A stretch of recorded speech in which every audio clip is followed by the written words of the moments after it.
Hello, and this is a book review and some interesting ideas that I found in this book or course, an introduction to infectious diseases.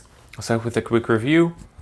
Overall, I'll probably give this book 3 stars, even low 3.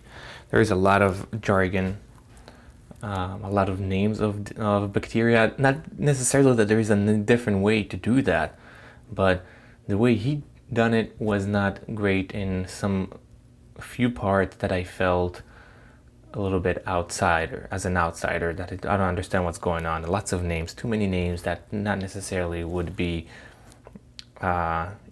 needed for an introduction. Just an introduction, a lot of names and jargon. Some interesting ideas that I did found here, but again, it's nothing too great. If you're interested in diseases, I would recommend listening or reading this book or course. But other than that, not much. Let's see the notes. Only about 50% of cold cases need the use of antibiotics. So there is over prescriptions of antibiotics. Only 50% of them actually need antibiotics. The next one is that kitchen floor, especially next to the sink, might have more bacteria than a trash can because of the the humidity around the sink. So there is a lot of, and it's the floor, so it's already have some dirt.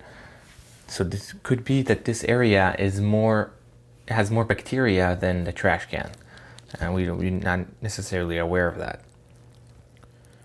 Next one is cold germs can survive up to 48 hours, and some flu germs can survive up to 5 days. Sometimes we think we can just let the room breathe or something like that, get some circulation going, and it would help. But sometimes they can survive up to 48 or even 5 days. So it's much longer than we might think. The problem in low humidity environments such as airplane is that bacteria doesn't wash off. So usually we have the fluids in our nose, for example, that's supposed to help us wash bacteria off. But when it's very dry, we cannot do that as successfully. And this is one of the problems when there is low humidity. Most germs do not travel more than 6 to 8 feet. So even if someone is sneezing, for example, they would not travel more than that. They would just fall to the ground. So if you just keep your distance, you should be safe. 5-second rule for food on the floor is obviously a myth. Sometimes low. If it's only 5 seconds, sometimes I think I even heard 3 seconds on the floor, it's all good because bacteria would not get on it in some way. But this is obviously a myth. The common cold virus like dry and cold environments, so humidifiers could help. They like the dry and cold environment, so if you have a humidifier who makes it more humid, that's supposed to help. Herd immunity is how much of the population should be vaccinated in order to be immune to a certain disease. Measles, for example, is 95%, which is quite high. Usually it's between 80 to 95%. So herd immunity, that's what we try to, that's the goal we try to reach in order to get rid of some kind of disease. Right now when I record this, we have measles outbreaks. Nothing too serious, but somewhat, because it's below 95%. And this is where the strive to get to go is to 95%. But usually it's between 80 to 95%. It depends on the disease. Sometimes you need 80, sometimes you need up to 95. The immune system tools are fever, saliva, red blood cells, and swelling. This is how the immune system works. Fever is just supposed to kill the bacteria with heat.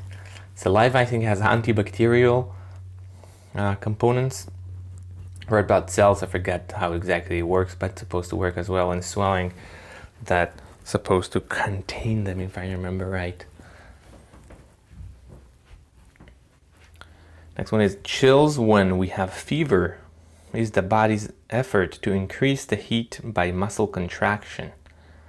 So sometimes we have chills. This is how the body try to heat and like crank up the heat in some way. Because you move a lot, you produce more heat, and this is how your fever go higher. HIV virus cause AIDS, which is a disease. So this is not the same. Sometimes I thought they were like the same thing, just different words. But no, HIV is the virus and it causes AIDS, and that's the disease. And the last one is epidemic is in a local area, while pandemic is global. The difference is between epidemic to pandemic. Pandemic is global. So that's it for notes. And again, probably a low 3. I do like infectious diseases and germs, but it's a fascinating topic, but still some better and some worse episodes or lessons, if you may. But overall, 3 or a low 3, something like that. And that's it. Thank you.